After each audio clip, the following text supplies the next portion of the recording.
but I trusted when. I trust you. So good to see you. I'm so excited. I was so happy when you said you're coming. Good to see you too. And all the best for today. Thank you so much. Thanks.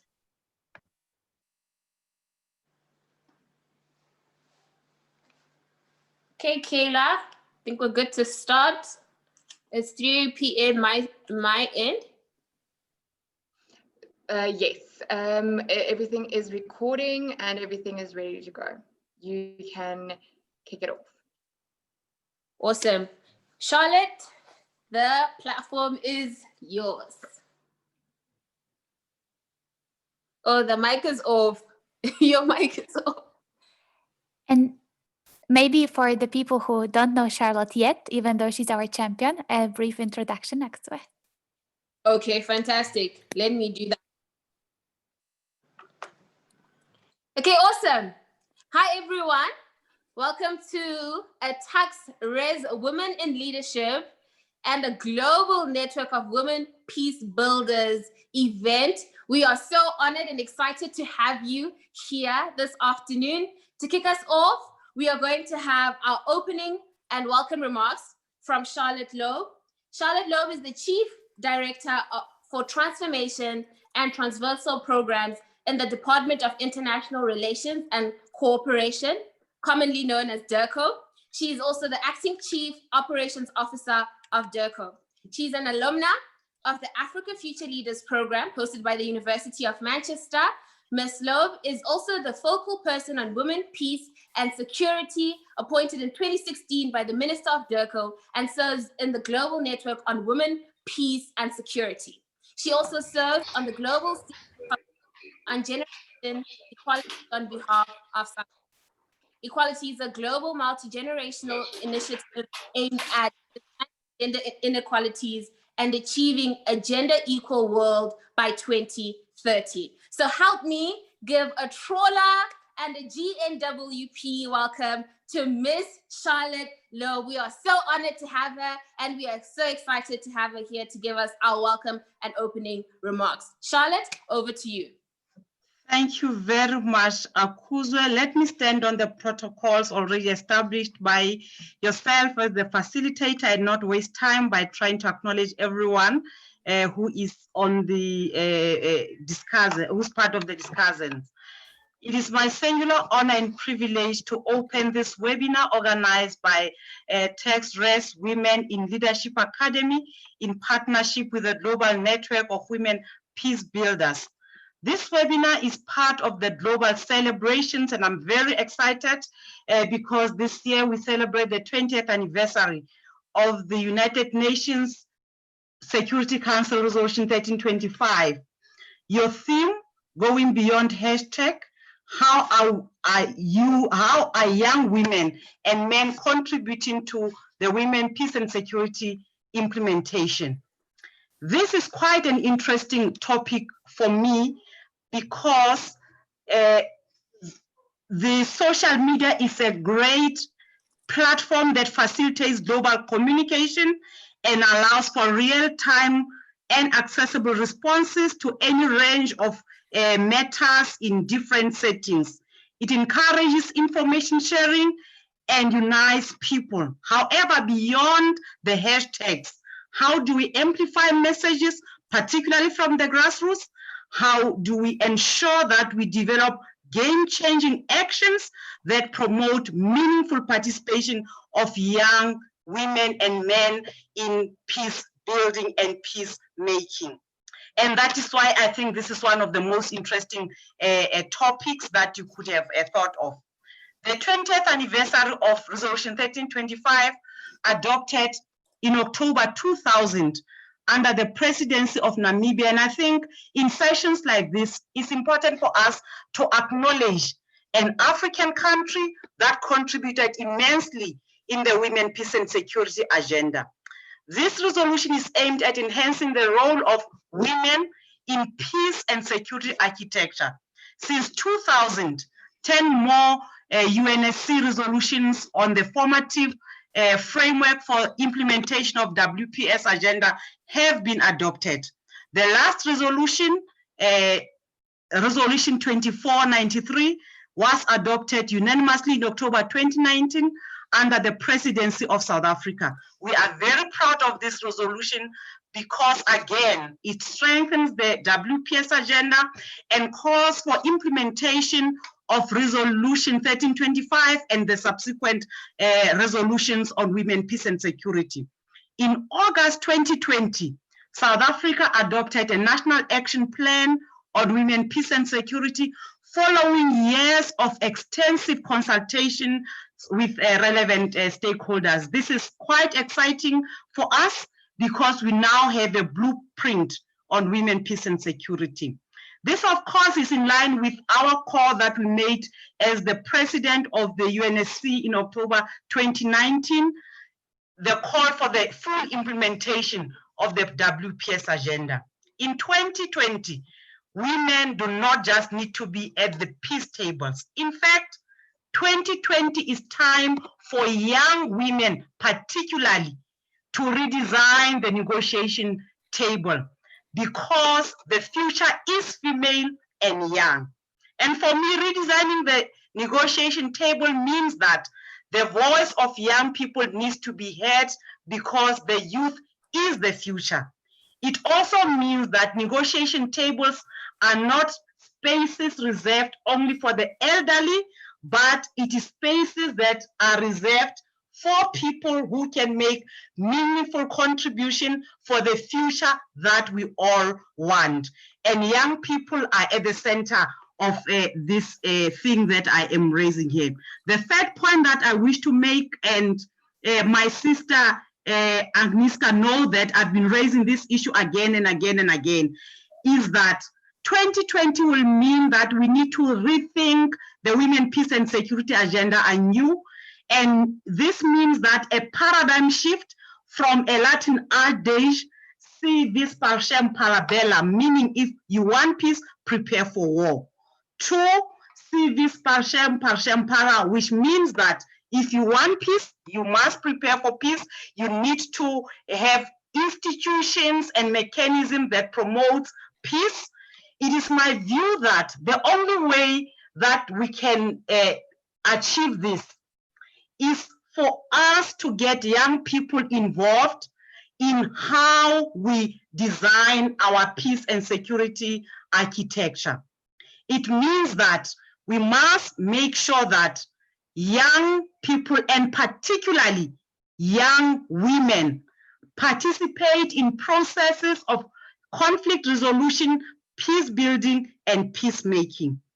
Just to make a point that in countries affected by conflict and violence, young people are commonly perceived as either perpetrators and or victims.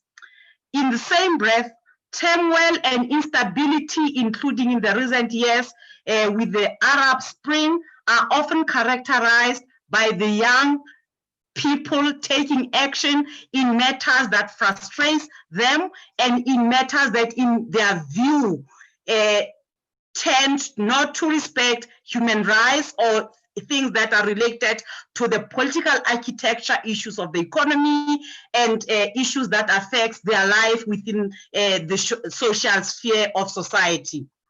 The surge in terrorism and violent extremism in the recent years also tends to be linked to the role young men and increasingly young women are playing. During these 20 years of the Women, Peace and Security agenda, the UN Security Council adopted Resolution 2250 in 2015, focusing specifically on youth, peace and security. And this marked a shift in understanding of who young people are and their role in peace and security. This is the first international policy framework that recognizes the positive role young people play in preventing and resolving conflicts, countering violent extremism, and building quality and sustainable peace. The resolution provides a series of guidelines upon which policies and programs will be developed by the UN UN member states, civil society, and all other stakeholders in the academia, people like yourselves, and people in the private sector.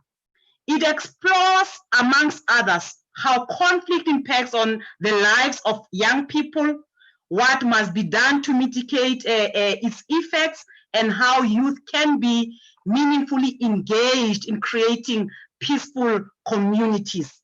Now, for the purpose of what we are discussing today, it is very important that all of these things that we are talking about is not only a campaign that takes place in the social media, but also goes beyond the hashtag to concrete actions on the grassroots where we find young people.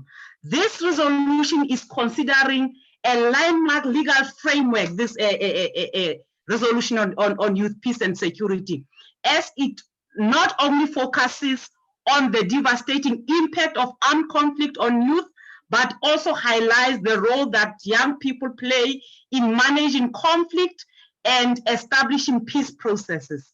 This resolution was followed by an independent progress study on youth, which is important, and I hope beyond this webinar you may want to look at that. And that report of 2020 was titled The Missing Piece. And it was specifically called The Missing Piece because it recognized the missing link and the gap between young people and peace processes. And this led to the UN then adopting a second resolution on youth peace and security, Resolution 2419, which again strengthens the youth peace and security agenda. Now, I'm mentioning all of these things to indicate that there is nexus between the women peace and security on one hand and the youth peace and security on the other hand. In addition to this, in November 2018, in our continent, the chairperson of the African Union Commission appointed Ms. Aya Chebi as the first special envoy on youth with a mandate to serve as a representative of young people and advocate for the voices and interests of African youth on the AU.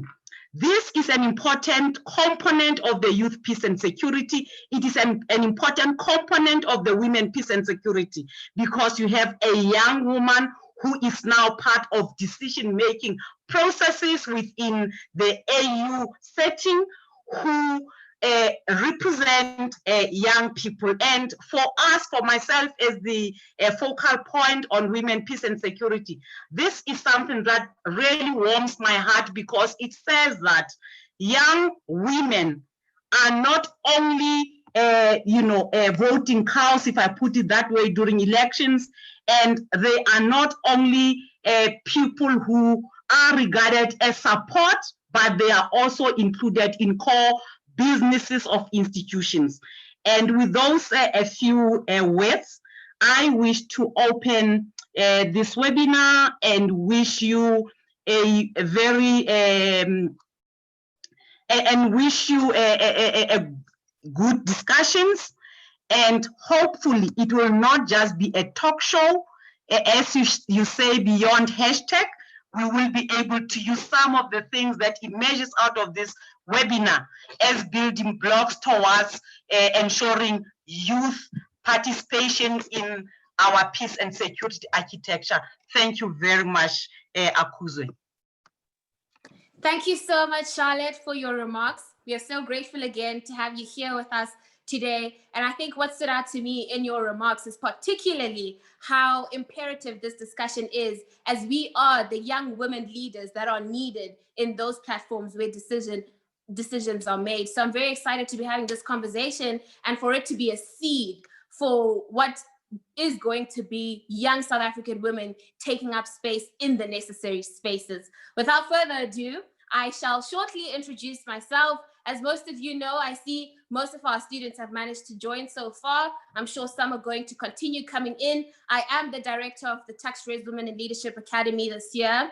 and I am the moderator of this conversation. With me on the platform is Kayla Trumpelman, and she'll be working with me to ensure that the event logistics goes well in terms of our technology and in terms of our question and answer sessions. So I will now introduce our keynote speaker, Cora Weiss, and we are going to have an awesome, jam-packed address from her. Quickly, her bio. Cora Weiss is our keynote speaker and has taken active part in advocacy to abolish nuclear weapons and was the leader of the Women's Strike for Peace in the United States. She also supported the works of Nelson Mandela and O.R. Tambo and advocated for divestment from companies that were complacent with the apartheid regime. Cora was also the executive director of the African American Students Foundation from 1959 to 1963. She has been nominated for the Nobel Peace Prize 5 times and is one of the drafters of this very resolution we are here to speak more on, the UN Resolution 1325. Cora is a member of GNWP's International Advisory Council, the president of the Hague Appeal for Peace, and an honorary patron on the Committee on Teaching about the United Nations. We are so honored, super excited to have a woman of Cora's caliber joining us here today. Kayla, I'll hand it over to you.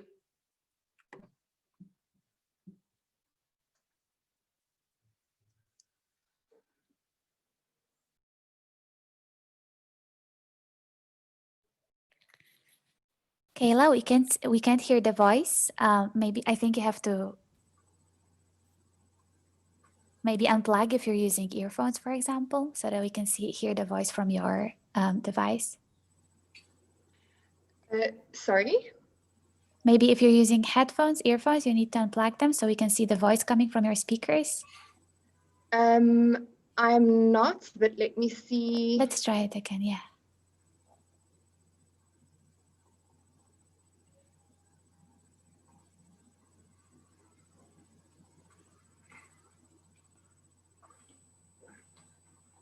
Apologies, everyone.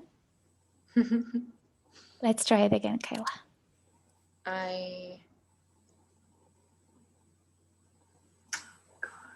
Is that working? No, are you hearing the voice? Are you hearing the? I am hearing the voice. And you're not using earphones or headphones? No, I am not using earphones or headphones. We can hear Kayla. Yeah, we can hear Kayla. Kayla, Speak up.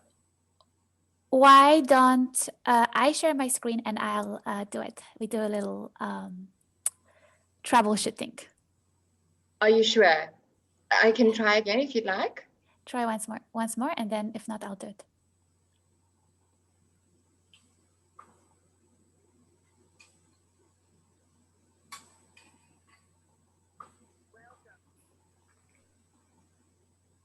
Okay, Kayla, let me just do this, okay? There's no voice.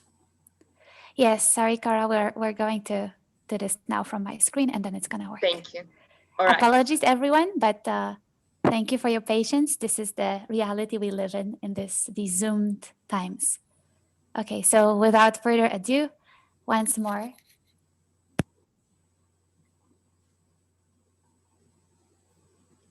Welcome, dear friends, wherever you are.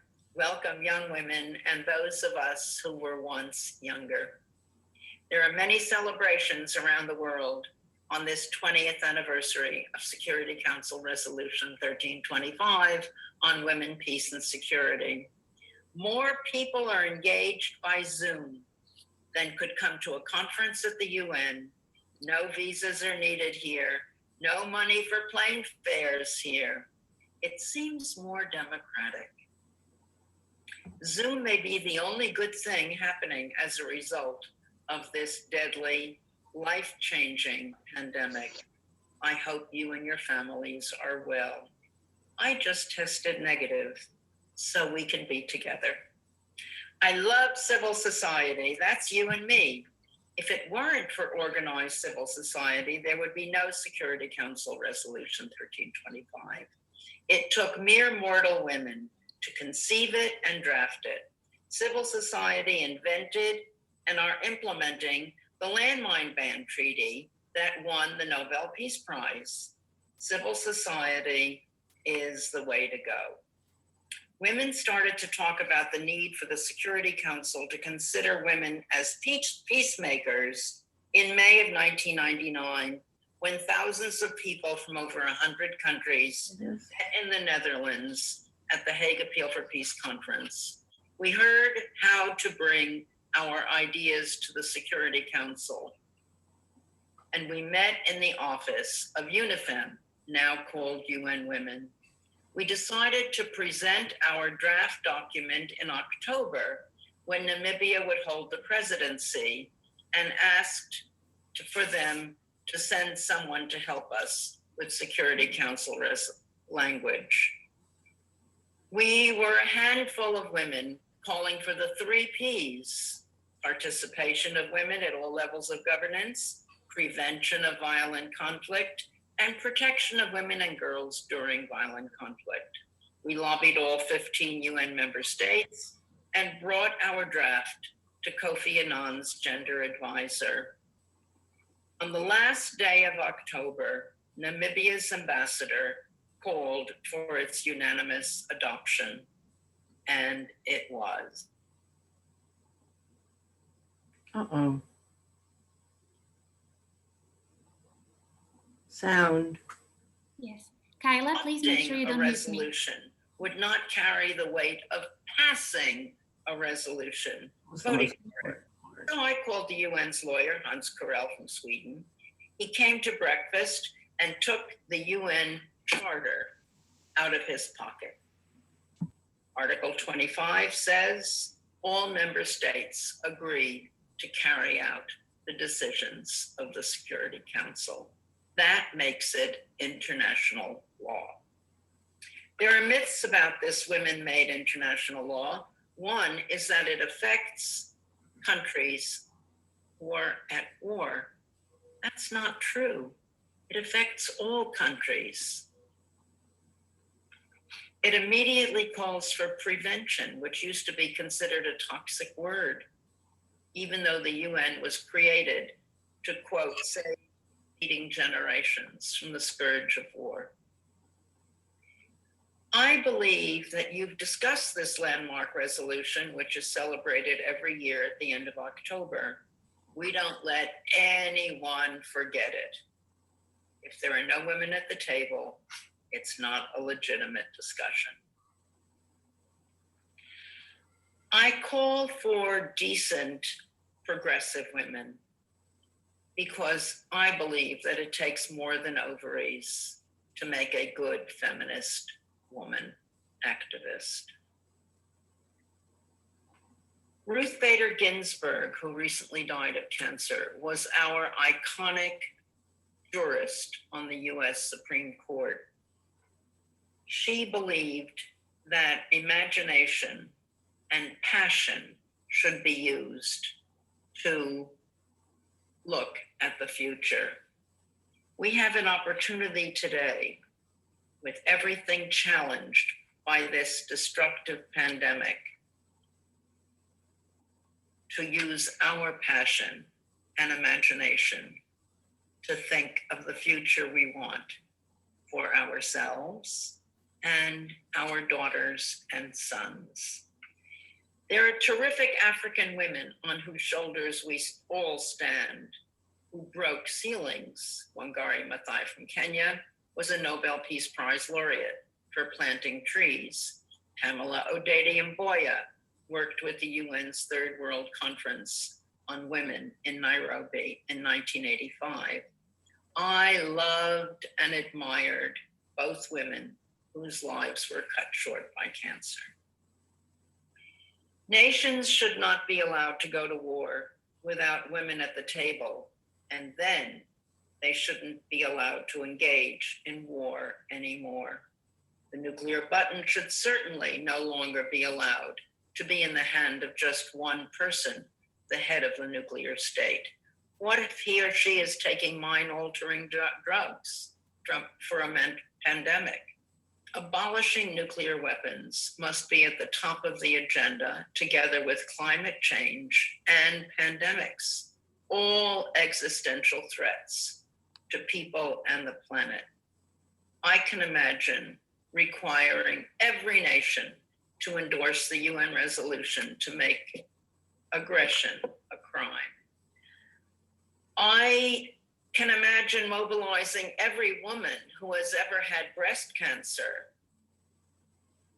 and those who desperately want to prevent breast cancer to require their governments to give up nuclear power, which creates nuclear waste that can be used to make nuclear weapons. Breast cancer is highest in areas near nuclear power plants. I applaud the TuksRes Women Leadership Academy of the University of Pretoria for partnering with the global network of Women Peacebuilders, for bringing us together to meet the challenges of the future. We ask, what must women do to prevent violence? What must we do to be sure we're included at all decision-making tables? And how do we monitor equality so no one is left off the train because of any difference? Whatever you do, be sure the people impacted are with you at the table. Use your passion and imagination to create the future we all need. Good luck.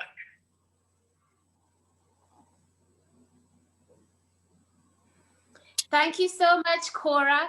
We really appreciate your address to us, the young women at the University of Pretoria. And we do truly hope that what we get from this discussion will enable us to step up into the spaces we need to be seen in, and to give us courage, really, to speak up and use our voices wisely. I will now give an opportunity to the students in the TuksRes Women in Leadership Academy to ask Cora a question. So I'm going to ask Kayla to take note of who raises their hand first. And then when you do ask your question, kindly turn on your mic and your video and feel free to ask Cora a question. So I'm going to ask that Aka and Kayla, if you could both watch to see who raises their hand first, and then we will have them ask Cora a couple of questions. Will do, Aku. Just saying, if you do want to raise your hand, please write your name in the comment section, and then we will advise from them.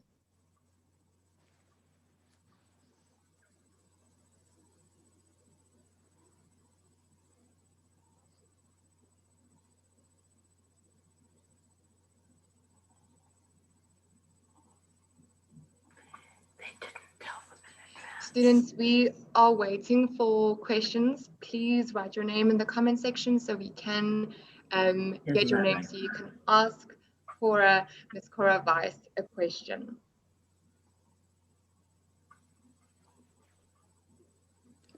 Maybe before the students write the question, I'll jump in with one question to get us started for Cora. And thank you so much, Cora, for these inspiring remarks and for this excellent advice for all the young women on the call. I think you've already spoken about, your passion and imagination and what you can imagine for the future.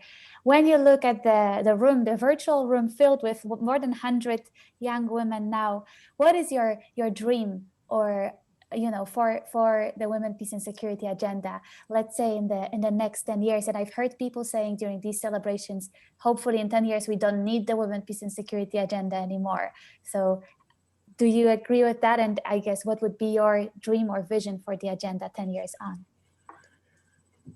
Thank you, Agnieszka. And thank you, Charlotte. Can I have a copy of your remarks, please? They were terrific. And thank you everyone for bringing us all together. This is really not only important, but it's remarkable. And it's the best part of technology, I guess, which otherwise challenges me. So do we need 1325 anymore? Absolutely. Tell me one place in the world, except for maybe the Scandinavian countries and New Zealand, where there is gender equality. Tell me one place where women are at the tables where major decisions are made. Decisions to go to war, decisions to put more of our tax money into weapons, decisions for destruction. So we need it desperately, but we also need to expand the women, peace and security agenda, as you've asked, I think. And I'd love to hear what the young women at the table think in Pretoria, because their thinking counts now more than ever. I think we need to expand the agenda to include all of the existential threats to humanity, to peace, to the future. That's climate change, it's pandemics, and it's nuclear weapons and inequality. Inequality is a huge threat to everything. And the inequality is everywhere. There's inequality in education. There's inequality in income. There's inequality wherever you can think. There's inequality. And we have to eliminate inequality and make life equal, make people equal. Thank you so Maybe much. the people watching have better ideas. Hi, Ms. Cora. I think, I think some of the students are so overwhelmed by your presence. Don't be overwhelmed, everyone. We're all mere mortal women. Just speak up. Shame. I see Crystal and Shirley has gotten the courage to ask your question. So please, It doesn't Crystal take courage. and Shirley, please go ahead, put on your video and your mic and ask Ms. Cora Weiss the question of a lifetime.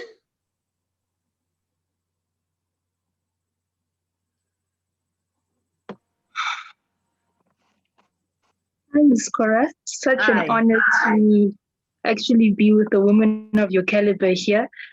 And so my question regarding the policy is, what are practical steps to integrate like society when implementing the policy?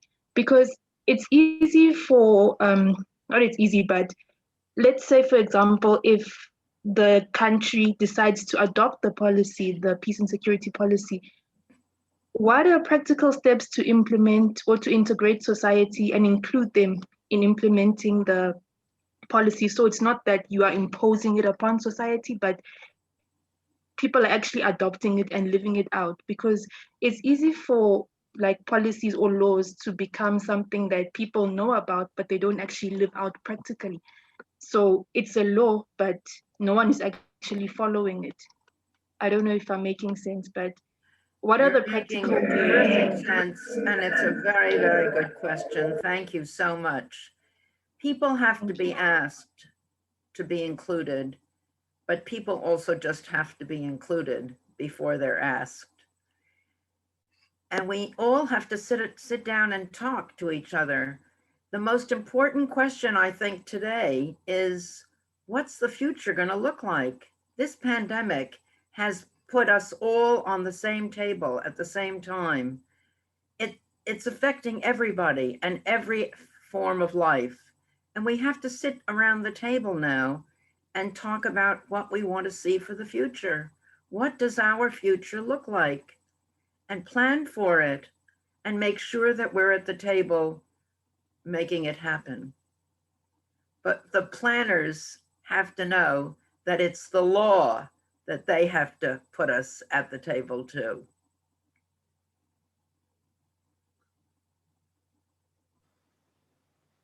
Awesome. Thank you for your question. I think it was Crystal. I see Muskan had also said she's got a question. So Muskan, you can go ahead and turn on your video and your mic and ask Cora a question. Hello. Wait, I don't know if you can see me. Oh, there we are. Hello. Thank you so much for everything that you've done. You're incredibly inspiring. And the question I have for you today is regarding the current state of the world. We've seen social media mobilize so many people this year itself. However, I always feel as though that through social media, often the message is lost, it's misinterpreted. So my question for you is, what role, and do you think that role is necessarily one that provides an advantage? What role do you think social media plays in affecting social change to comply with the policies change and the legislation that women like you have worked so hard to put in place? Terrific question. You know, this is an intergenerational adventure today that we're all having together. And I'm part of that other side of the generation, I think. So I'm not an expert on social media, except that I've noticed that it does bring people out onto the streets, doesn't it? I mean, social media has been the big mobilizer for all of the social protests going on all around the world in the last year or two or three. So we have to learn to use it properly and to our advantage. We can't get rid of it. It's here, I assume, to stay. And there's probably going to be a new development, a new level of social media before long. So we have to think about how we're going to use it. And we have to sit down together and make programs that educate and motivate at the same time. And we have to have ideas about what actions we want to see take place to encourage change.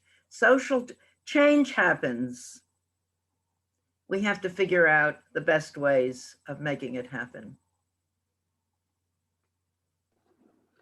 Thank you so much, Cora. That was such a cool answer. Thank you. I love to be told that I'm cool. That's a very high accolade. Well, you are on Zoom, which is cool by itself. I think the next question is Shirley's question, and then after we will have one more question depending on how long the answer.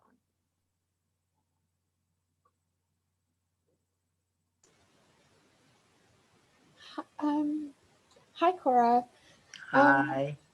I do understand, like 20 years ago, even still today, we do need policies for equality to take place. But what I don't understand is, why is it an issue for people to accept equality not only in gender, but as well as in sexuality and race? Perfect question. We do call for equality in gender and race and sexuality. We call for equality across the board. And that's what I meant when I said we have to extend the reach of 1325, because peace needs to be looked at in a broader dimension, in a broader way. We have to look at it as including equality of all kinds.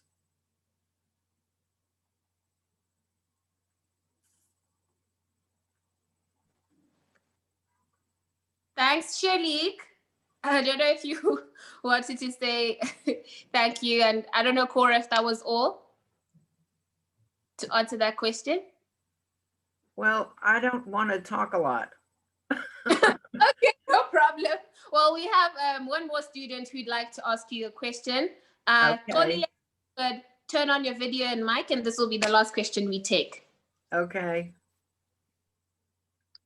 Hi, Cora. Hi. Oh, hi. Okay, so before I start, I'd just like to say my name is quite easy to pronounce. It's Shongi, so just don't try and break yourself. Hi, Shongi.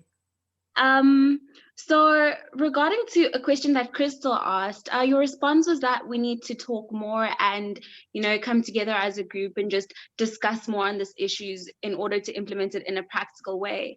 But within the society that we live in and the generation that we live in, especially in South Africa, we've developed this this way of, we talk so much that it's almost useless. Like, we talk more than we actually do act. So in what way do we have to talk in order for everything to become what we're talking about.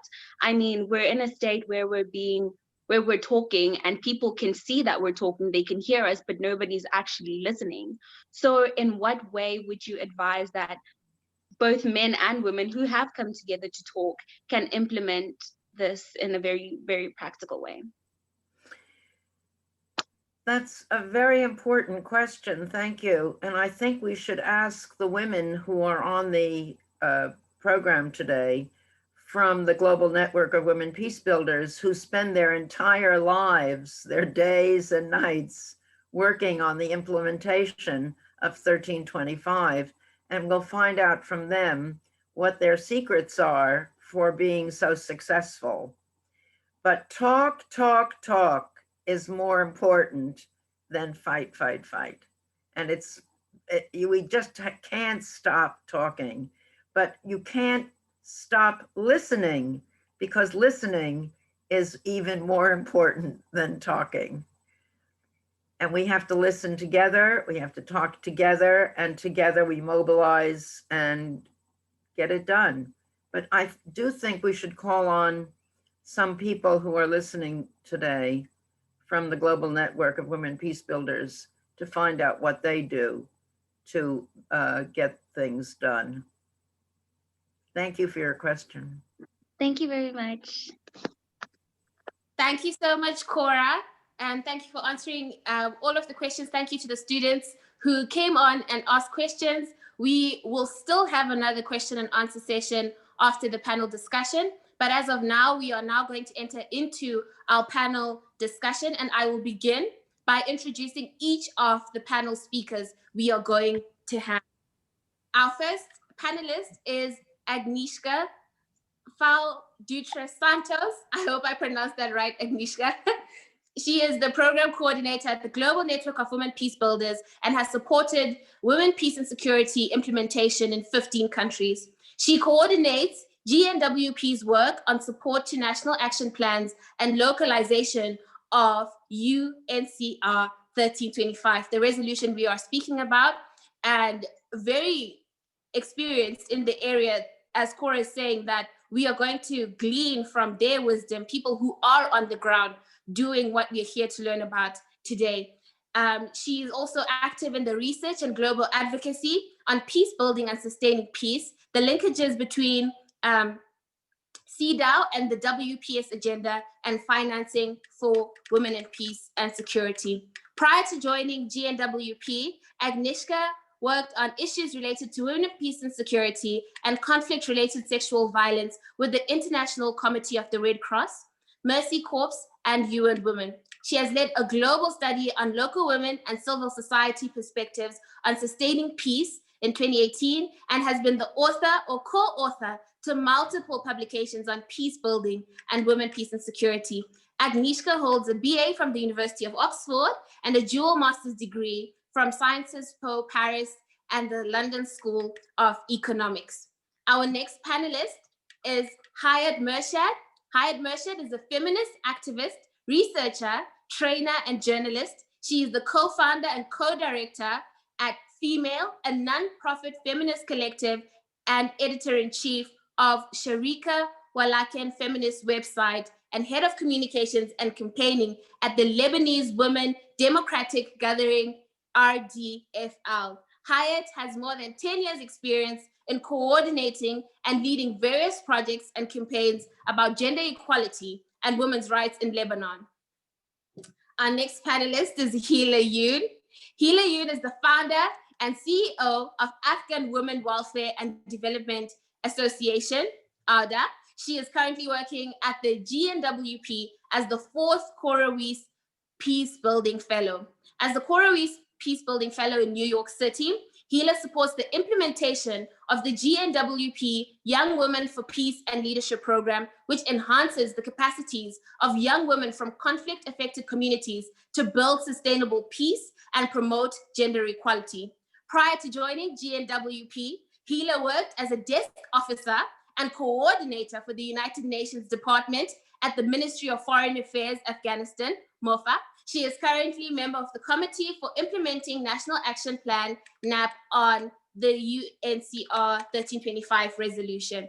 Hila graduated from Kabul University with a bachelor's in law and political science in 2017. She has a second bachelor's degree in BBA finance from the American University of Afghanistan. She is currently a member of Global Nomads Group and Sula School of Leadership Afghanistan and a recipient of the Chevening Scholarship. Our last panelist is Hafsa Ahmed Mohammed. She is a peace builder and a human rights activist. She has led and moderated sustained dialogues between youths from across conflict divides in urban and informal settings with security actors and multi-stakeholders on diverse topics and provides psychosocial support and trauma counseling. Hafsa sits on the Peace Committee to represent youth, Nyumba Kumi, as well as the Child Protection Local Advisory Board. She's a Kenya Young Women Mediation Ambassador, courtesy of International Center for Peace, Human Rights and Development. She co-founded a community-based organization called the Infinite Dreams Initiative. Now, these are our panelists. As you can hear, they are qualified to speak to you today. So I trust that you will pay attention and listen to what they have to say as we engage in our panel discussion. So I am going to welcome Agnieszka, Hyatt, Hila, and Hafsa. It's an absolute honor to have you with us here today. And I will kick off this discussion by asking, with your experience on women, peace, and security implementation in your different fields, how can we contribute to the achievement of peace and security practically beyond social media activism? Is there a contribution we can make? Agnieszka, feel free to kick us off. Thank you so much, Akuzwa. And yeah, I'm very, very honored to be here with you and very happy for this budding partnership between TRWLA and GNWP. And so, yes, thank you, first of all, for having me. And before we hand over to the other panels who will really be able to share the experience from their specific work, I just wanted to set a bit of a context. And this is coming from our work as the Global Network of Women Peacebuilders. We're a coalition of more than 100 organizations in almost 50 countries around the world. And many of them are conflict affected, but they find themselves at very different points in that continuum between, you know, conflict and complete peace. And we've supported the implementation of the resolution 1325 that Cora spoke about in over 25 countries around the world. And we have pioneered some methodologies and practices and strategies that have been found to be effective and have been recognized by, for example, the UN Secretary General as key strategies for effective implementation. So that includes, for example, our localization of United Nations Security Council 1325, as well as the Young Women Leaders for Peace program. So throughout my intervention, I will refer to various resources or strategies that we developed, and I will then post links to those in the chat box so you guys can, you know, go back and check it out when after this this seminar. So Akuzwa, we discussed before this event, you asked me this question, what are some lessons from our work, GNWP's work around the world that could be used to address some of the challenges in South Africa, and especially you said the rising unemployment. And I thought I will focus on that one because I think it's such an interesting point and such an important link that you made there, the link between peace on the one hand and economic exclusion faced by women and young women in particular on the other hand. And on this, like Cora said so eloquently in her remarks, when the United Nations Security Council Resolution 1325 was adopted almost 20 years ago, 9 days to the 20th anniversary, one of the key objectives of its drafters, the women who initiated and drafted it, Cora amongst them, was to end armed conflict. So not simply to make war or armed conflict safer for women, not only to put women at the tables where the decisions about war are being made. Yes, these are important, but the core, the main objective is to end war. And the women who drafted the resolution, and I'm sure Cora can talk more about that as well, also knew that preventing war means addressing root causes of conflict. So when you ask me, what can we be doing? I would say this is one of the key things, addressing root causes of conflict to prevent war before it even happens. And other women, peace and security resolutions that have been adopted in this span of almost 20 years have made that even more explicit with regard specifically to what you're asking about, the economic empowerment. For example, Resolution 1889, adopted in 2009, recognized that socioeconomic factors, such as access to education and employment, are important in ensuring women's meaningful participation. And Resolution 2122, adopted in 2013, recognized that women's economic empowerment greatly, this is a quote, greatly contributes to stabilization of societies and prevention of conflict and violence. And that was again reiterated in the Resolution 2493 that was mentioned by Charlotte and initiated by South Africa, or tabled by South Africa. So, but these resolutions, I just want to highlight, they really just put in words what women peace builders and young women peace builders have known and have pioneered for years. We did this research in 2018 at GNWP, where we reached 1,500 women peace builders from 60 countries. And we asked them, among other things, what does sustaining peace mean to you? Because it's becoming a buzzword. It's a new resolution in the UN at the time. What is sustaining peace to you? And 12% of those women said, for me, the most important part of sustaining peace is development and equitable access to resources and economic opportunities. And one participant from South Sudan said, when citizens are able to run their businesses and they have flourishing livelihoods and access to basic needs, they will think twice before they engage in conflict. So once again, I think this link between unemployment and economic empowerment and conflict that you made is really critical and is something that is very clear in the Women, Peace and Security agenda. And we see it even more now during COVID-19, when so many people have lost their jobs, have lost their livelihoods. Women have been disproportionately affected because many of them hold informal jobs, for example, as market traders or as domestic cleaners, and therefore they have less job security. And we just launched yesterday, again, I'll post a link to that, a global database on COVID-19 and women, peace and security that documents some of these impacts. And we have inputs from our colleagues in South Africa that are telling us women are being severely affected economically by the pandemic. For example, women farmers, because they don't own the land they work on often. So then they lose their job cultivating the land, and they don't even have their own land to be able to cultivate their own food. So there is the clear link, but we still see that there isn't enough being done. That an analysis of peace agreements that we conducted with New York University last year in 2019 has shown that very few of the peace agreements, almost none really, address women's livelihoods and economic empowerment. So the conflict ends, but that doesn't mean that peace is complete, the peace is sustainable. And this provision for women's economic empowerment that's central to sustaining peace is missing from peace agreements around the world. And today we see a similar thing with COVID-19 recovery plans that too often focus on supporting big industries and businesses rather than small business owners and women entrepreneurs and women peace builders. But you asked me, what can we do, right? What can we do together? What can you do as young women? I just want to wrap up with 3 suggestions. And the first one is an institutional one. So this is for the governments because they are the primary responsible for the implementation. But for yourselves, you are the citizens. So use that voice, use that influence you have as citizens to demand that. To demand that to move away from over-securitized and over-militarized responses to conflict and crises, towards responses and approaches that are more prevention-oriented and that are rooted in the concept of human security, so this more holistic security. And in practice, this means integrating an analysis of these root causes that I talked about with a gender lens in all decision-making about peace and security.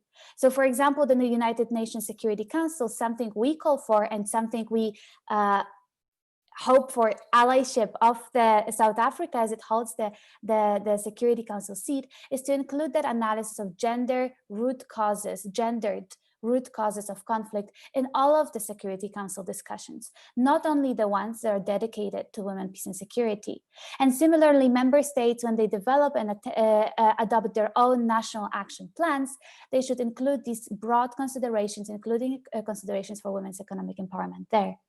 Second recommendation or advice is meaningful inclusion of women in decision-making, and including on economy and economic recovery. So I checked before this call and I found out that right now, only 15 countries in the world, 15, have women as finance ministers, right? So the top figures making these economic decisions. And we also know that in COVID-19 recovery, women are excluded and underrepresented in task forces, working groups, and committees dedicated to discussions about how are we going to rebuild our economy. Is it going to be more equal? Is it going to be more feminist? I hope it will, but we need women at the table. And I'll just give you one example of how including women creates policies or leads to policies that are more holistic and that have this human security lens. And that's an example from Georgia, where we worked with our partners, local and national civil society organizations, to conduct advocacy, so to use their voice as citizens, to speak to their government, to advocate with their government, to meet with the government, create these spaces, to raise the awareness, to raise to light the human security components of what should be in the National Action Plan. And that was the third National Action Plan of Georgia.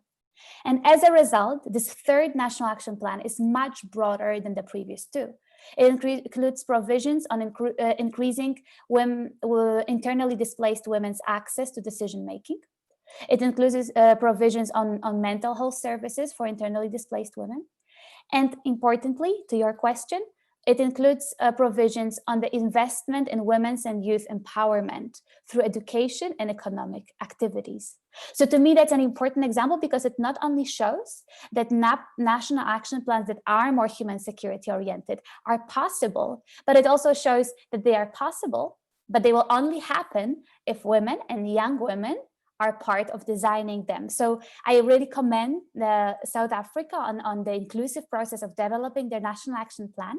And I do hope that there will be spaces for yourselves, for young women as yourselves, to participate also in the implementation of that plan and its monitoring. And one final point, which I think is key also when we ask what can individuals do.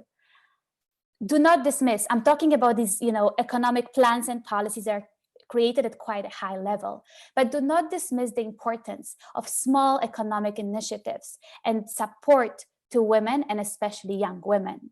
To us, this is a stepping stone towards more equitable economies and women's inclusion in economic decision-making at the macro level. And I'll again give you just one example. At the Global Network of Women Peacebuilders, we have the program I mentioned called Young Women Leaders for Peace. And as part of this program, we train young women in 4 key areas: leadership, peace building, literacy or financial literacy, and economic empowerment. And through the trainings, they learn, for example, how to prepare their CVs or conduct job interviews or participate in job interviews.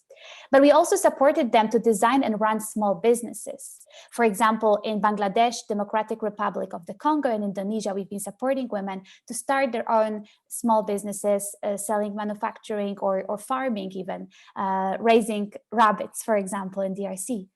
And as one of the women involved in the program in DRC told us, this is a quote from her, being economically empowered, having my own, very little, but my own income, has encouraged myself and other women to stand up and assert our rights. And she said she had more access to taking part in decisions in her own household, in her own family, and then also in her community. So it starts with these small initiatives, and that's really a stepping stone that can create a huge ripple effect. So, and for example, in DRC, these women now, through their work, running their own businesses, they've become aware of some unfair practices, for example, around taxation. So they've been prompted, and now they're undertaking advocacy to change these unfair and unequal policies and practices. So I'll stop here and I'll just say I focused on economic empowerment because of your question about unemployment, but there is a lot more that young women can do and are already doing. And I see that Katrina is sharing many resources with you as we speak, so please go back to them. And a lot can happen, a lot is possible when women and young women are recognized as leaders and listened to. They can really move mountains. You can move mountains and make a real difference. And I just want to thank Charlotte for recognizing and committing to including the voices of young women, including from here in the implementation of the National Action Plan, and for recognizing that young women are the future. But I just want to say, to me, young women are not only the future. They are not only the leaders of tomorrow. They, or we, are already the leaders of today. So thank you, and I commend you once again and look forward to the discussion. Thank you so much, Agnieszka. I'm going to move on to Hyatt, and I see you're smiling. And I have a question for you, as Agnieszka has well introduced the discussion, is that as an activist who is deeply involved with communications, why do you think it is important for young women to make a lot of noise about topics they are passionate about, and how can they do this effectively? Good afternoon from Lebanon first, and I would like to deeply thank TRWLA and GNWP for this invitation. It's always a pleasure being around such pioneer and inspirational speakers, and also having talks and discussions with promising young voices. So thanks again for the invitation. Well, for me, I think that it is good to start that simply we as women and girls, after years and years of oppression, I think that we're fed up of being treated as a second sex, no? So it is time for us to start having a place on the tables, a place in the discussion, and to start making this kind of noise you were speaking about. For me, there are many issues that we as women and girls are facing daily. The globe in Lebanon, I know, is the same as in many parts over the world. We are still dominated with patriarchal norms, patriarchal mentalities, and patriarchal regimes. And in addition to all of this, nowadays we are witnessing a lot of challenges. Agnieszka already mentioned some of them and other speakers, and I think we are living them daily. Most recently, the pandemic in Lebanon, for example. Now we are witnessing one of the hardest economic crisis and the worst one in the history of the country. We've witnessed a big blast, and I know that in every country there are these national challenges and hardships that women and girls are facing. And unfortunately, as in all crises or such challenging situations, women and girls pay the price double. The gendered impact is always high and is always neglected by governments, neglected by other stakeholders. So women's issues, as usual, in times of crisis and in times of peace, unfortunately, are left behind. Women's voices are left behind. So our role, I think, as young women is to keep our needs a priority, to keep everything we feel we have passion about, or is priority for us, or we need to speak about, to keep it present and to keep it priority on the table, because being present on all platforms and all means, it means that we are reclaiming our spaces and our rights, and we are reclaiming our voices. So this is in brief why I consider that it is very important for us to make a noise, to keep making a noise everywhere and every time we feel it is necessary and it is needed. To go directly to the best ways, if we can say, from a communication perspective and also from a feminist perspective, because for me, I don't separate between my communication work and my feminism, because this communication is something that I use in order to support the cause I work for. So for me, sorry, I want to drink water. Okay, sorry for coughing, but I have a flu, not corona, it's a flu. You have to always explain yourself now when you cough nowadays. So I think that the main tools or the main tips that I can give to the young girls and women here with us today is first to have knowledge about every issue or everything that we are raising the voice about or advocating for. Having the knowledge will help us find always the best ways to amplify our voices. Number two is to work on networking, because working alone will always take us more time, more efforts in order to achieve what we are aiming to.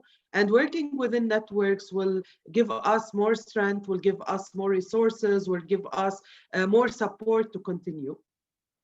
Number three, I would say, and which is one of the most important for me, is to express solidarity, especially if we are working on issues that are related to women's rights, or on issues that are priority for women and girls. Solidarity is key for us in order to progress, in order to achieve as women and girls, because the challenges are big, and because the fight is big and the struggle is big, and without women supporting women and sisterhood, sorry, and solidarity, it will be very hard for us to proceed and to achieve.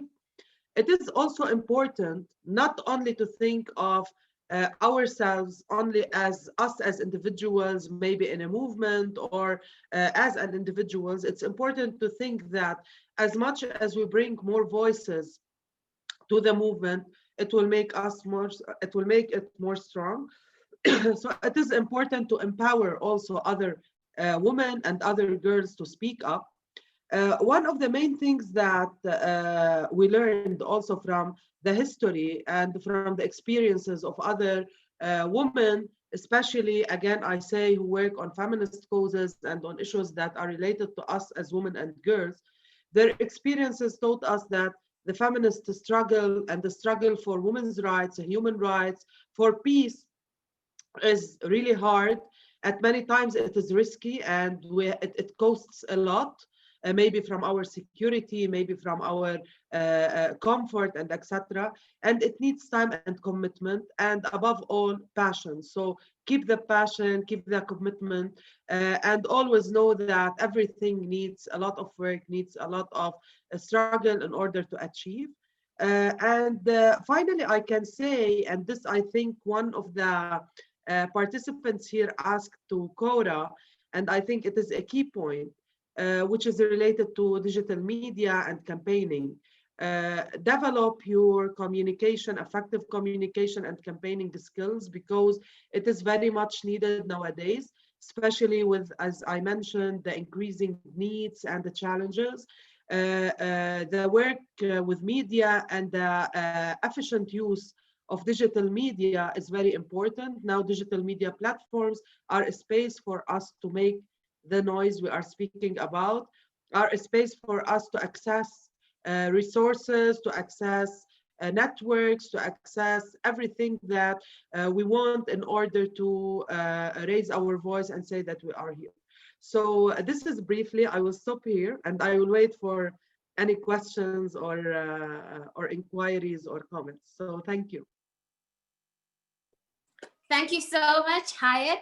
We really appreciate your response. I think what stood out to me was the importance of knowledge and expressing solidarity once we have begun to make noise on our platforms. I will quickly move to Hafsa and ask Hafsa, as a qualified counselor with your experience in war-stricken communities, what do you think are the first steps to facilitating an uncomfortable conversation to achieve true peace and closure for the victims of war crimes or gender-based violence? We know that in South Africa, gender-based violence is rife, and the statistics are alarming. So we'd really appreciate your perspective on how to engage in these conversations.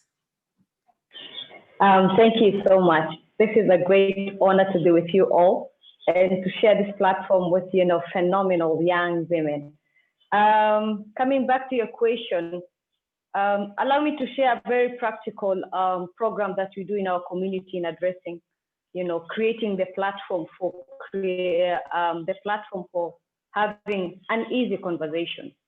For the last 2 years, I've been, engaging or moderating a community sustained dialogue, where we bring 140 youth whom we trained on peace building. And we after the training, they initiate community dialogue by bringing, different stakeholders on board. And among the stakeholders, we bring those that have seen others in our community. For example, the young people who engage in crime in our communities are othered or seen, not ideal.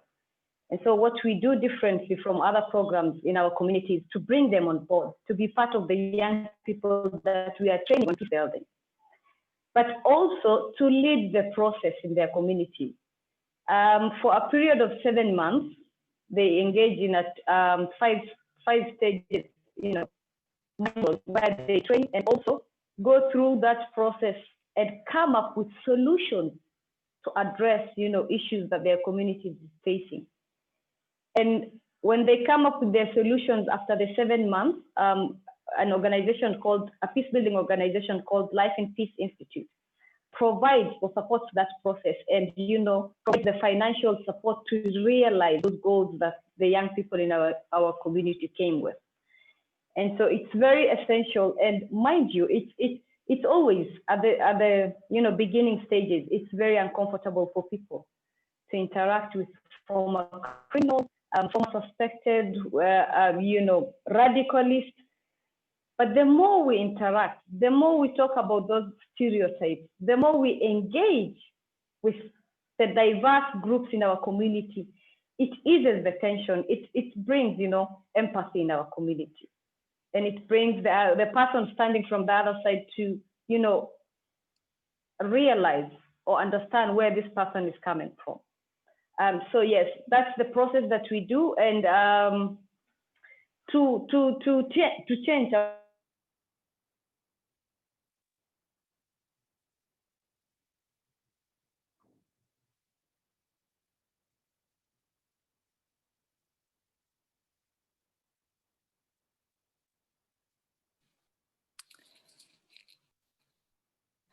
Kayla, did we lose Hafsa?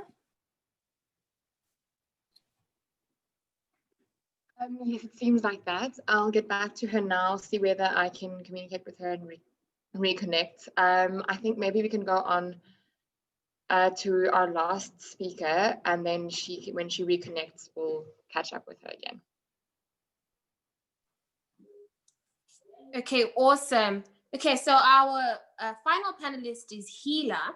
And Hila, I'd like to ask you, as the CEO of ALDA, how do you enhance the capacities of young women living in communities rife with conflict to promote peace and gender equality? How can we achieve this in South Africa? Good morning, everyone. Thank you so much for the kind introduction. It's really an honor to be here with so many strong women and feminists. The word peace and security are the two words that most of Afghan actually grew up with. When the Soviet Union left Afghanistan, everyone hoped that there will be peace, but we didn't see any peace. And the civil war started when more than 1 million Afghan died and 3 million Afghan became refugees. After the civil war in Afghanistan, when the Taliban came to Afghanistan, the situation remained the same and even worse for Afghan women and girls because they were deprived from their basic human rights. After the Taliban regime, after 9/11, when the US came to Afghanistan, a lot of Afghan actually saw some progress, but it didn't really last for long. The attacks started again and the situation remained the same and even worse for rural women in Afghanistan and girls in Afghanistan. Now, after 19 years, we are hoping that peace will finally come to Afghanistan because we are currently in the peace process with the Taliban. But still, a lot of Afghan are hopeless for this because we see human casualties every day. Last week when I was reading the news, I was reading that in one province in Takhar, which is one of the provinces in Afghanistan, 50 soldiers died in a single day. And in one of the provinces, which is Helmand, more than 40,000 citizens, residents from that Helmand province became displaced in 1 week. It might be very hard to imagine this, but that is the reality in most of the conflict affected countries. When I started working and creating Afghan Women Welfare and Development Association, one of our goal and me and my team goal was how we can make the political will of young generation in Afghanistan stronger, because without their political will, we cannot implement any agenda, any policies in Afghanistan. And we wanted to, our first and our strong goal for AUDA was to, how can we actually bring changes, social changes that actually will be sustainable for Afghanistan. So I want to speak about some of our programs that we implement through Afghan Women Welfare and Development Association. And I believe that these are the programs that young generation, especially young peace builders, can implement in South Africa as well. One of the programs that we have that we implement through Afghan Women Welfare and Development Association is Afghan for Afghan. The whole purpose of this program is that we provide humanitarian support to IDPs women, and especially rural women in Afghanistan. I still remember when we went to one of the provinces in Afghanistan, and when we started doing programs, like we started, okay, we should provide literacy and numeracy programs to these rural women in Afghanistan.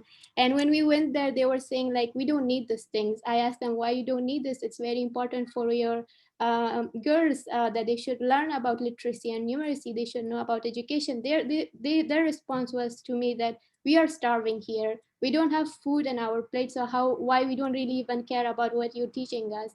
That's when we realized that a lot of rural women in Afghanistan don't really have basic services. So how can we start with something that is not their priorities? So it is very important that we actually start with providing basic services to women and girls in rural areas, especially women who live in conflict affected countries. The other program that after that we started through Afghan Women Welfare and Development Association is called the Peace Builder Club. When we started the Peace Builder Club, we wanted to actually engage all of the young peace builders from the 34 provinces of Afghanistan. And we actually expanding this Peace Builder Club, not nationally in Afghanistan, but also regionally as well. We have members from Nepal, we have members from the UK, we have members from India, from Pakistan, from Iran. And the whole purpose of the Peace Builder Club was to actually make a very strong regional network of young peace builders who live in conflict affected countries and share, and so they can share their ideas, their experiences, and how we can learn from each other and create more stronger programs for young peace builders. So within the Peace Builder Club, one of the programs that we actually implement in Afghanistan is creating peace building dialogues with religious, ethnic, and tribal leaders in Afghanistan. When we create these peace building dialogues, what we usually talk about is women's rights and girls' rights in rural communities. Recently, we conducted a program in Nangarhar, which is one of the provinces which was a very strong hold of ISIS. And when ISIS left, there were a lot of schools that was closed. A lot of girls couldn't go to schools because there were ISIS everywhere. And when we conducted the first program in Nangarhar province, our first aim was to teach young college students about preventing violent extremism in Nangarhar, because there were a lot of news that a lot of university students actually were getting recruited by ISIS. So that's why we targeted college students. So we conducted these peace building dialogues in Nangarhar, and also we give them training on preventing violent extremism. So when they receive this training, and after training, we told them, okay, now it's your responsibility to actually implement the knowledge that you have learned in your community. So after this training, they conducted a very local peace building dialogue with they invited professors from Nangarhar University. They invited members from peace centers in Nangarhar. They invited women from the women commissions in Nangarhar. And together they talked about what are the barriers for women and girls in rural community in Nangarhar that is actually preventing girls to go to schools. And this led to us, when they were conducting this peace building dialogue, this led us to start a new program in Afghanistan, which is called Peace is Here. The purpose of this program is that we are going to a government girl high school, and these agents of change that receive these trainings about different topics, they are going to give training to young students who are in school, especially girls' school. We are going to government school. We are not only giving training to young girls, but we are also actually giving training to teachers in these government school, because what we want to do is actually make a stronger connection and stronger impact, not just on the girls, but also on the teachers as well, because most of the teachers actually were the teachers who were deprived from their basic education during the Taliban era, and most of them didn't even receive very good quality education. And that's why we are targeting not only girls, but also teachers in these provinces as well. The third program that we actually now we are doing, it's called virtual empowerment. Just like Cora said, that one of the positive things of the COVID-19 pandemic is that a lot of people are using Zoom. I mean, that is a good thing, but even before pandemic in Afghanistan, we use Zoom a lot, not because of the COVID pandemic, but because of the security. We cannot go to other provinces because a lot of peace builders and activists will be targeted by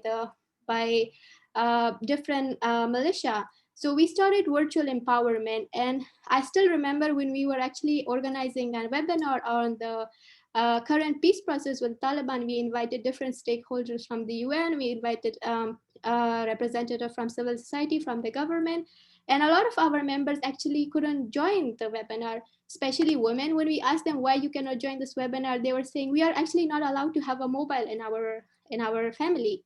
So that's when I realized we actually have a huge digital divide in most of conflict affected countries. Not every girl and every woman have access to internet and actually have access to technology. And worse than that, they don't really have access to electricity. One of our members, when we were attending this webinar, he walked 3 hours from one district to another district just to connect with electricity and to internet. And he actually spent the night in a mosque because it was very late for him to go back to his home. So in the morning, he went back to his home. But I know this is like a huge digital divide that exists in Afghanistan, but at the same time, it's very important to realize their commitment and their will to learn something new. These examples are very inspiring to us, because when we see, okay, these local women, these local young peace builders don't even have access to basic services, but still their will is so strong, their commitment is so strong that they want to learn. And that's very important, to give them those opportunities, provide them these spaces so they can engage in political processes and decision-making processes. So these are the programs that we actually implement through our organization. And not only that, we also advocate for women peace and security agenda and youth peace and security agenda in Afghanistan. When we started advocating for women peace and security agenda and youth peace and security agenda, a lot of Afghans didn't really know what these two resolutions are. They didn't even know that Afghanistan actually have a national action plan on 1325. The reason why they didn't really know about it, because the government also have limited capacity. They don't really have a strong budget for national action plan, and they cannot implement and localize these national action plan in most of the provinces, because not just they don't have the capacity, but also because of the security. A lot of young peace builders and focal point for the implementation of 1325, they actually fear for their life. They cannot go to most of the provinces because it's occupied by the Taliban. So these are the concerns that we actually address in most of the international platform. And also when we are invited to these webinars, which is a great platform for a lot of rural and young grassroots level peace builders to share their experiences and to share their opinions and what they are doing in their community. So these are all my recommendations and activities that we actually do in Afghanistan. And I believe these are the things that a lot of young peace builders can do in South Africa, not just South Africa, but in most of conflict affected countries. My last message will be to all the young peace builders who are online right now, is to support youth vision for peace, provide them education services, do what best you can do. Even if you can do a small contribution to building and sustaining sustainable peace in your local community, start with that. Facilitate and facilitate inter-community dialogues and exchanges with the religious ethnic leaders in your community, because it's very important to include all the stakeholders from your community when you actually want to bring change and bring a sustainable and social change in your community. So that's all from my side. If you have any question, please ask me. And thank you so much, Akudzwe. Thank you so much, Hila. We will just quickly ask Hafsa to finish off, and then we'll move into the question and answer session so that the students may ask the panelists some questions before our time runs out. Hafsa, you can finish off. Aku, she reconnected and then went off again. So we lost her again. I will alert you if she gets back again and stays on. I hope she does. What she said was really important. I think we can go directly to Q&A. Okay, so no problem. I will now give the platform to the students to ask a question. Please just pop a message into the chat so that I can be able to identify you. And then, fantastic. Muskan, you can open your video and your mic and ask. You can ask to the whole panel, or you can ask to a specific panelist your question. Perfect. So I have a question for Agnieszka. So with regards to the importance of economic empowerment to prevent conflict, gave like a really wonderful example of women who started economic initiatives for themselves and to empower other women, which is fantastic. But I still see that there's a discrepancy between like these small social changes, which cannot encompass the entirety of the population to empower themselves, and that with the discrepancy between legislation and that. So my question is, under the economic model in which we function, where productivity is valued, where capitalism benefits from the exploitation of all sorts of people, and where first world countries benefit from imperialism by inserting themselves into conflict-affected areas, do you think large-scale systematic reform is possible in such an economic system, or do you think we need large-scale economic reform for there to be the kind of change we wish to see in the future? So I think yes to both of your questions. I do think we need a large scale structural change, like you say, right, of the economic system. And yes, I do tend to think that it is possible. And I think it's really critical what you raised, right? And what we believe and the way we work at GNWP is that it's two tracks, right? So on the one hand, it is important, these examples, exactly, for example, of the young women in the Republic of the Congo. We have other examples from Burundi and other places from our research where women just sort of mobilize themselves quickly to provide microloans to retired or demobilized combatants, right? Because to avoid them rejoining the combat. And so that's one track. But then the other track is, of course, the policy, the structural changes that we need to see. And I mean, this is an ambitious, a long-term project, just like achieving sustainable peace is. And I do think we have an opportunity with COVID-19 serving maybe as a wake-up call or as a moment where the global economy is being shaken up. And one good example, interesting example, is Hawaii. The state of Hawaii in the United States has actually adopted a feminist economic recovery plan for COVID-19. And I think this is one way that we could start changing some of these structural issues and bringing them to the fore. For example, the burden of unpaid care work. We had the launch of our database yesterday, and one of the panelists shared that globally, women's unpaid labor only in the sector of healthcare, so women taking care of the sick at home, etc., taking this aspect of the unpaid labor, let's not even think about homeschooling children, etc., is worth 1.3 trillion US dollars a year. This is how much the women should be being paid for the work that they're doing. According to Oxfam, if we count all of the women's unpaid work, that's 10.8 trillion US dollars. Here, trillion, it's like, it's so many zeros we can't even comprehend. At the same time, we know the global military spending is $1.9 trillion. So this shows some of the priorities that we believe need to change. Now, how do they change? It's a long process. I do think that inclusion and participation of women is a key aspect of that.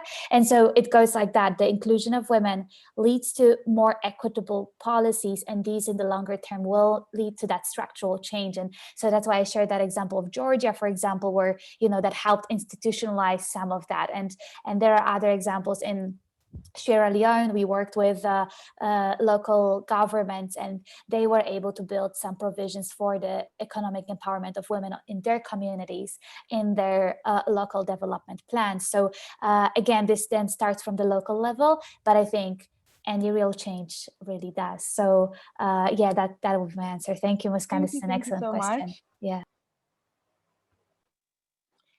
Kayla, will you kindly help me identify the next person? Hey. Thank you so much for The answering. next person is Bitska and then Halima.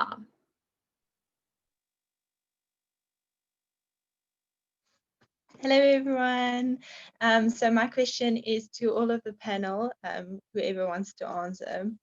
I'm just wondering, so within this patriarchal mentality that we live in, people in leadership roles, women in leadership roles like yourselves, really struggle sometimes with really being under a lot of pressure, because even small mistakes that you may make or something like that is looked down upon, and women are seen as inferior. So if they make a small mistake, they are immediately seen as less of a leader than a man, even if they make the same mistakes.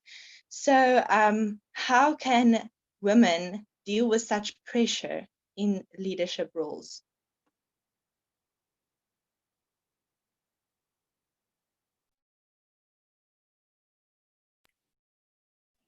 Any one of the panelists are welcome to answer. Just put on your mic and go ahead.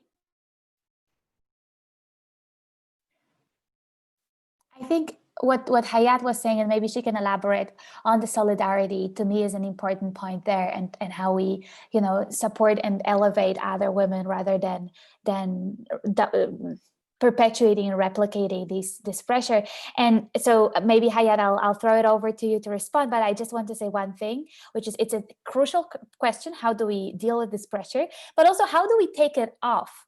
Like when we call for more women at the peace negotiating table, there's always, oh, but women, they don't have the qualifications. There aren't. Nobody asks if the men who are at the negotiating table have the qualifications, right? So I think it's an excellent question. Thank you, Itzke, and I think Hayat can speak to that.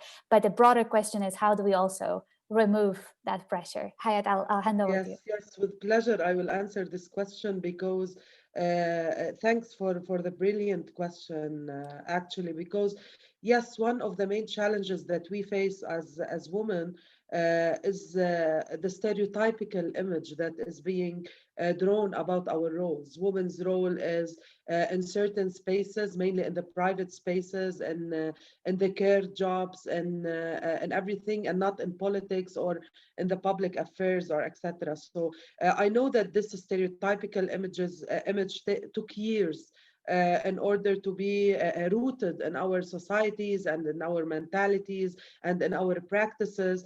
And I think here one of the main roles were played by the education and mainly by the media. And that's why I think a great part or a big part of the work should be addressing the media, mass and social media, in order to challenge these stereotypical images, the objectification of women, the underrepresentation of women, because really media has a big role in tailoring, if we can say, the general public on certain issues. So one of the main things that we need to do is to work with media in order to change these stereotypes in order to be able to influence the mentality and the culture and the traditions. Number two, I think that it needs to start really from raising the children and from education within schools, the roles that we assign for girls and the roles for boys, and also when they go to university, the majors that we usually choose for girls and for boys. This also needs to we need to work a lot on the way or on the ideas we usually spread among the young generation, among our children. And one of the main points is the one that Agnieszka spoke about, and I always believe that it is the way, which is the power of women. We as women, we have the power to change, and we need to believe in this power.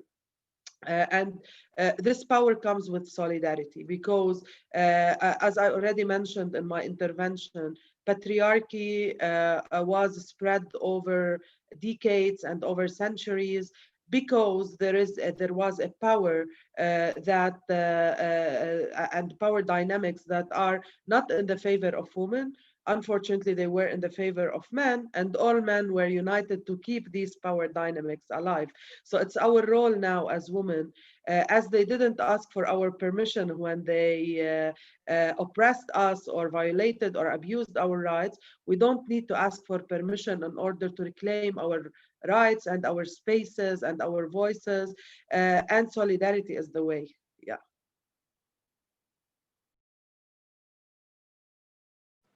Awesome. Thank you so much, Hayat. I have to say, like, there's this thing people do these days and someone says something and they say period. I think that's a point blank period deserving remark you made there. So thank you so much.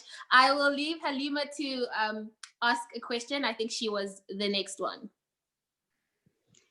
Hi everyone, I'm Halima Nyota from Kenya, and my question was in regards to cyberbullying. We've had very ambitious women, strong women who've been trolled on internet or have faced cases of cyberbullying, and at the end of the day, they end up giving up or even sometimes not doing so well based on how they were doing before cases of cyberbullying.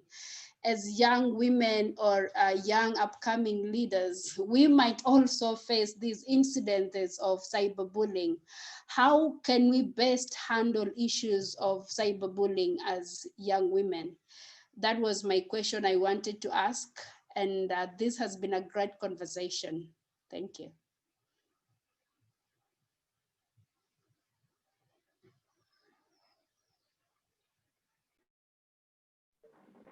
I don't know if perhaps Hayat wants to take that one as well. Or I want to answer or, briefly to give space for other panelists. I want to say that cyberbullying is really an issue because it is a way to silence women, and mainly women activists. So for me, based on my experience and the experience of many activists I know, I feel that the way is to report and to name and shame everyone who cyberbully us. Not to be silenced and not to be afraid, but let's make a culture where we raise the voice, we report, and name and shame the bulliers. Yes, that's it. Thank you so much, Hayat. I think, Agnieszka, you perhaps want to add to that?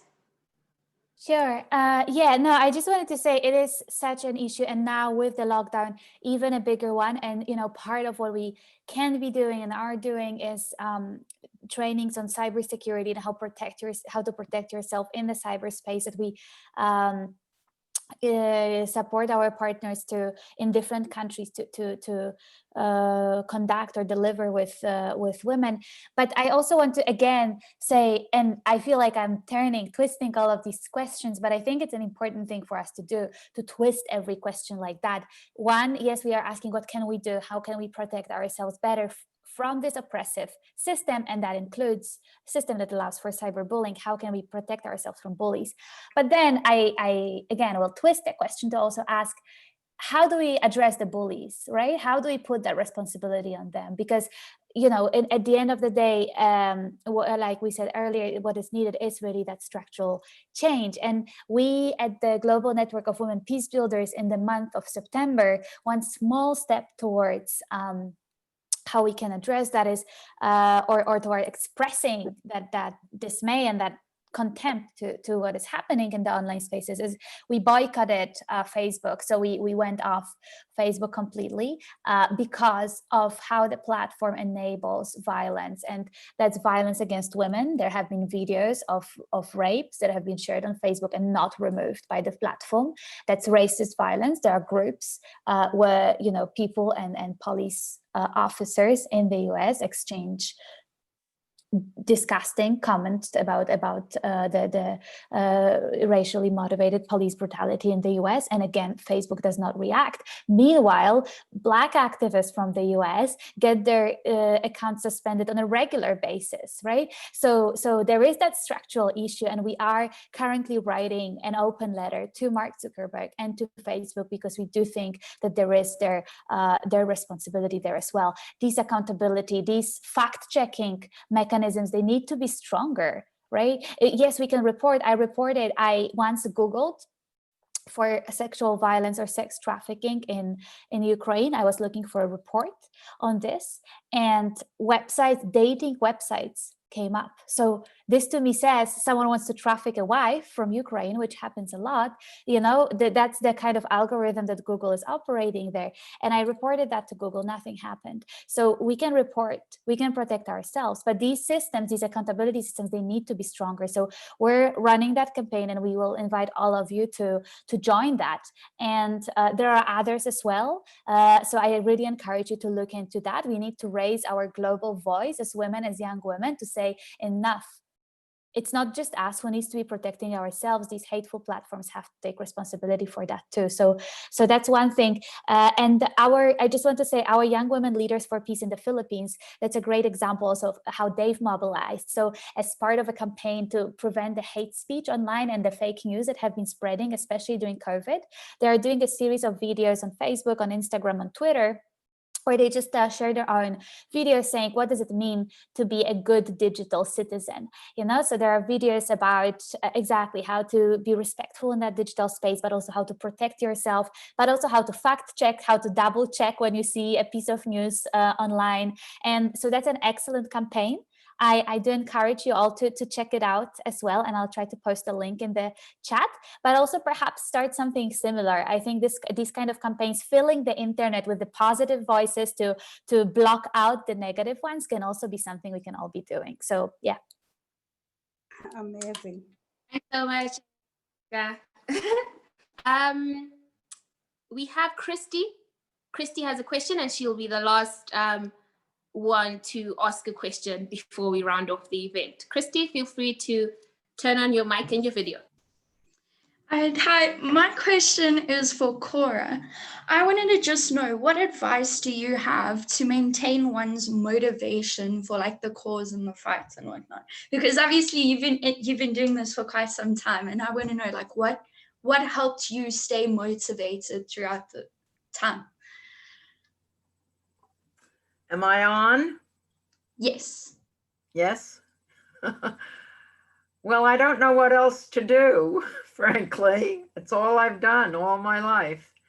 But when you have children, which I did 60 and 58 years ago, and when you now have grandchildren, you know, we can't leave this world to our grandchildren the way it is.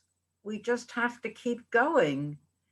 And I'm so reassured hearing all of your voices. You really reassure me, and I'm sure many others who are on the Zoom, that the future is in good hands. Thank you.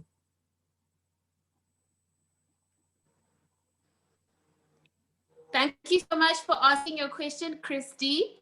We have reached the end of our event today, and it has been absolutely incredible. I think Cora's last words, they actually made me almost cry, because I'm so happy this has happened. and has happened in the magnitude that it has, and with all the students coming on, I am truly so grateful. And so I am going to start giving my vote of thanks, and today there are many, so do bear with me. But I would like to extend my sincere gratitude to our partners for this event, the Global Network of Women Peacebuilders. Thank you so much for your support. Thank you to Agnieszka, the program coordinator for GNWP, for helping me tirelessly to bring this event to life. I remember I messaged you, I said, we have to do this thing, and you ran with it and you brought it to life. And I am so grateful for this partnership, and I truly look forward to it yielding much more in the near future. So thank you so much, and thank you to everyone from Global Network of Women Peacebuilders who joined. I've been seeing you in the chat room. We're so grateful to have you with us today. I would also like to extend my sincere gratitude to Charlotte, Lobe, for enthusiastically showing your willingness to join us. I think we emailed you like this day and you replied the following day, and really that shows your commitment to South African women, and especially South African young women leaders, and the role they play to our society. So we are so grateful for you extending your time to us and coming to spend time with us today.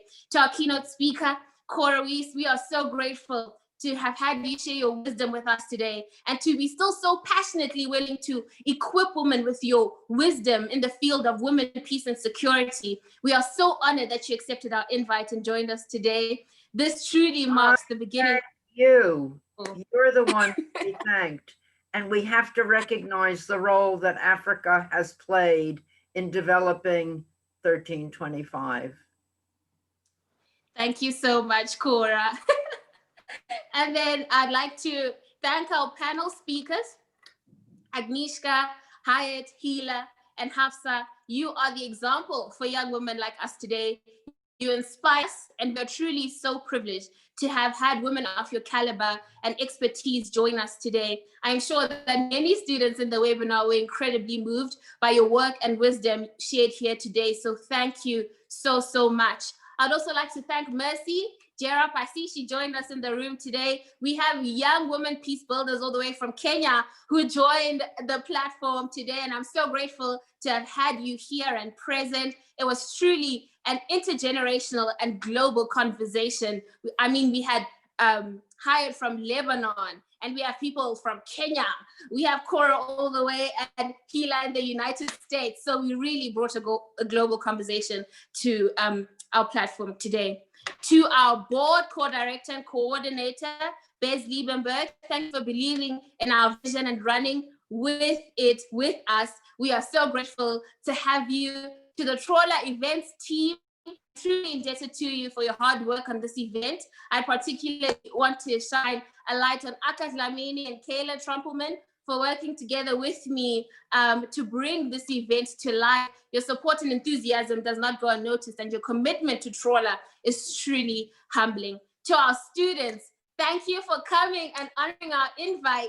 We have curated these events for you, and our hope is to see you take up space. Our hope is to see you start to implement these changes and these actions we have spoken on here today. And so, as is custom with TRWLA events, we pop purple hearts into our chat to say thank you, and a round of applause to every speaker that joined us here today. So TRWLA students, help me give a TRWLA thank you to all of our panelists, our keynote and to speakers. Ako for the wonderful moderation and the organization. Thank you so much. I am grateful. I could say, I'm going to interrupt you there because I do feel that a really well-rounded thank you to you is so much needed. You are so busy organizing events like this for us, events that with panelists that we don't even have the contact to be able to get to them, and you have made such an amazing opportunity available, and we are all here because of your hard work and because of your dedication. And from all of the students and the facilitators and the managers, thank you for organizing an event like this. It is truly one of a kind. Thank you. Thank you so much, Kayla. Well, that's it, everyone. Thank you for joining. Agnieszka, I don't know if there's anything you'd like to say before we sign out. No, I think you said No. I'll just thank you to everyone. Yes. Okay, fantastic. Thank you, everyone. Feel free to leave the meeting.